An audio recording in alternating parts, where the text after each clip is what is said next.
تقریباً سبھی لوگ یہ سمجھتے ہیں کہ جب سے یہ زمین معرض وجود میں آئی ہے تب سے اس پر صرف انسان ہی بستے ہیں، جبکہ ایسا بالکل نہیں ہے۔ آبادکاری کے لحاظ سے اس زمین پر بسنے والے انسان تیسرے نمبر پر آتے ہیں، جبکہ پہلا اور دوسرا نمبر کسی اور مخلوق کے کھاتے میں آتا ہے۔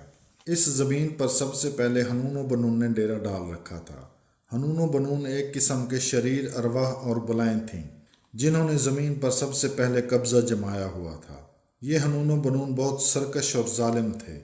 ان کی سرکشی کو ختم کرنے کے لیے اللہ تعالیٰ نے ان پر جنات کو مسلط کر دیا، جنہوں نے ہنون و بنون کو مار مار کر ختم کر دیا اور ان کی جگہ زمین پر اپنی بستیاں آباد کر لیں، اور یوں جنات زمین پر بسنے والی دوسری مخلوق تھی۔ پھر جب جنات زمین پر فساد پھیلانے لگے اور آپس میں ایک دوسرے کو قتل کرنے لگے تو اللہ تعالیٰ نے ابلیس کو زمین پر قاضی بنا کر بھیجا تاکہ وہ ان کے درمیان عادلانہ فیصلے کرے۔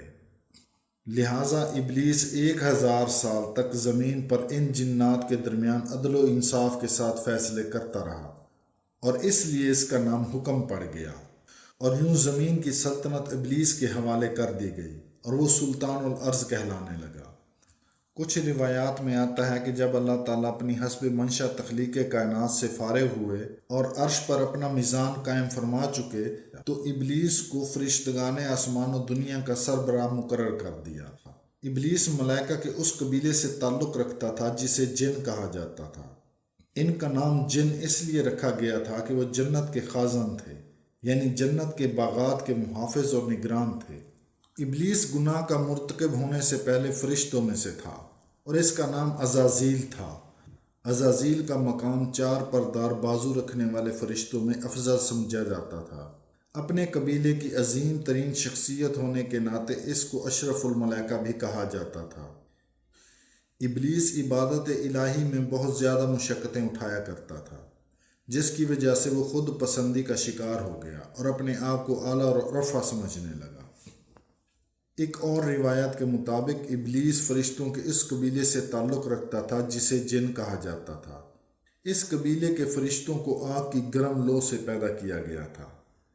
یہ لو شعلہ میں نظر نہیں آتی بلکہ صرف محسوس کی جا سکتی ہے۔ کتب میں ایسی بہت سی روایات ملتی ہیں جن میں پتہ چلتا ہے کہ تخلیق آدم سے قبل ابلیس سلطان الارض تھا، لیکن جب اللہ تعالیٰ نے تخلیق آدم کا ارادہ فرمایا تاکہ آدم کی اولاد زمین پر آباد ہو سکے تو ابلیس نے اللہ تعالیٰ کے سامنے یہ خدشہ ظاہر کیا کہ آدم کے نائب السلطنت ہو جانے کے بعد آدم اور اس کی اولاد ابلیس کی اولاد کو ہلاک کر دے گی اور اس کی زمین پر تمام ملکیت چھین لی جائے گی، جبکہ وہ اللہ تعالیٰ کا سب سے زیادہ عبادت گزار بندہ ہے اور اسے فرشتوں تک پر فوقیت حاصل ہے۔ ایک روایت کے مطابق جب اللہ تعالیٰ نے آدم کو پیدا کرنے کا ارادہ فرمایا تو ابلیس کو زمین پر بھیجا۔ ابلیس نے زمین پر جا کر زمین کے اوپر والے حصے جسے ادیم کہا جاتا ہے وہاں سے مٹی اٹھا لی، جس سے آدم کی تخلیق ہوئی، اور اسی وجہ سے اس کا نام آدم رکھا گیا ہے کیونکہ وہ زمین کے اوپر والے حصے ادیم سے بنے ہیں۔ اسی وجہ سے ابلیس نے کہا تھا کہ میں اس کو سجدہ کروں جس کو مٹی سے پیدا کیا گیا ہے، اور وہ مٹی بھی میں خود لایا ہوں۔ پھر وہ مٹی آسمان کی طرف لے جائی گئی اور اس کو گارے میں تبدیل کر دیا گیا۔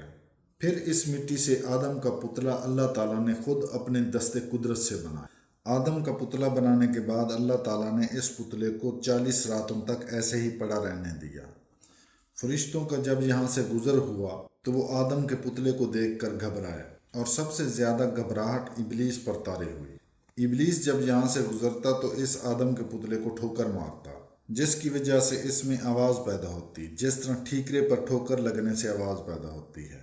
ابلیس اس پتلے کو ٹھوکر مارتے وقت یہ کہتا کہ تجھے کس کام کے لیے پیدا کیا گیا ہے۔ وہ منہ کی طرف سے اس پتلے میں داخل ہوتا اور دبر کے راستے نکل جاتا اور کہتا تو مٹی سے پیدا کیا گیا ہے، اس لیے تیری کوئی حیثیت نہیں۔ اگر مجھے تجھ پر حکومت دی گئی تو میں تجھے ہلاک کر دوں گا، اور اگر تجھے میرے اوپر مسلط کر دیا گیا تو تیری حکم عدولی کروں گا۔ اور فرشتوں سے کہتا کہ اس سے مت ڈرو، یہ اندر سے کھوکھلا ہے۔ جب اللہ تعالیٰ نے آدم کے اندر روح پھونکنے کا ارادہ فرمایا تو فرشتوں سے کہا جب میں اس کے اندر روح پھونک دوں تو تم اس کے سامنے سجدے میں گر پڑنا۔ پھر اللہ تعالیٰ نے آدم کے سر کی طرف سے روح پھونکی، جس سے اس کے دماغ میں روشنی آئی اور سب سے پہلے اس کو چھینک آئی، جس پر فرشتوں نے الحمدللہ کہا۔ اس کے بعد جب روح آنکھوں تک پہنچی تو اس کو بصارت ملی۔ آدم علیہ السلام نے جنت کی مختلف چیزوں کو دیکھنا شروع کیا، اور جب روح اس کے منہ تک پہنچی تو اس کے منہ سے ٹھیکرے کے بجنے کی سی آواز نکلی، اور پھر جب روح ان کے پیٹ تک پہنچی تو ان کو بھوک محسوس ہوئی۔ اس کے بعد جب روح آدم علیہ السلام کے ٹخنوں تک پہنچی تو ان کو چلنے پھرنے کی قوت ملی، اور آپ بھوک کی وجہ سے جنت کے مختلف پھلوں کی طرف لپکے۔ اس کے بعد تمام فرشتوں نے سجدہ کیا، لیکن ابلیس نے انکار کیا اور تکبر کا اظہار کیا۔ پھر اللہ تعالیٰ نے ابلیس سے پوچھا کہ جس چیز کو میں نے اپنے دست قدرت سے بنایا ہے، اس کو سجدہ کرنے سے تجھے کس چیز نے روکا ہے؟ ابلیس نے جواب دیا، چونکہ میں اس سے بہتر ہوں اور اس کی پوری حقیقت سے واقف ہوں اور جان چکا ہوں کہ یہ زمین پر فساد پھیلائے گا، لہٰذا اس کو میں سجدہ نہیں کر سکتا جس کو آپ نے مٹی سے پیدا کیا ہے۔ تو اللہ تعالیٰ نے فرمایا، تو یہاں سے اتر اور نکل جا، تیرے لیے تکبر مناسب نہ تھا، تو ذلیل و خوار ہو گیا۔ اس طرح ابلیس کو جنت سے نکال دیا گیا اور حضرت آدم علیہ السلام جنت میں رہنے لگے۔ ابن عباس رضی اللہ تعالیٰ عنہ سے روایت ہے کہ ابلیس جانوروں کے پاس گیا، ان سے کہا کہ کون ہے جو مجھے اٹھائے اور جنت میں داخل ہو جائے تاکہ میں آدم اور اس کی بیوی سے بات کر سکوں، لیکن تمام جانوروں نے انکار کر دیا۔ اس کے بعد ابلیس نے سانپ سے کہا کہ اگر تو مجھے جنت میں پہنچا دے تو میں تمہیں بنی آدم سے بچانے اور تیری حفاظت کی ذمہ داری لیتا ہوں۔ یہ سن کر سانپ نے ابلیس کو منہ میں بٹھایا اور جنت میں داخل ہو گیا۔ ابلیس نے سانپ کے منہ میں بیٹھے بیٹھے آدم اور حوا سے گفتگو کی اور انہیں شجر ممنوعہ کھانے کے لیے اکسایا۔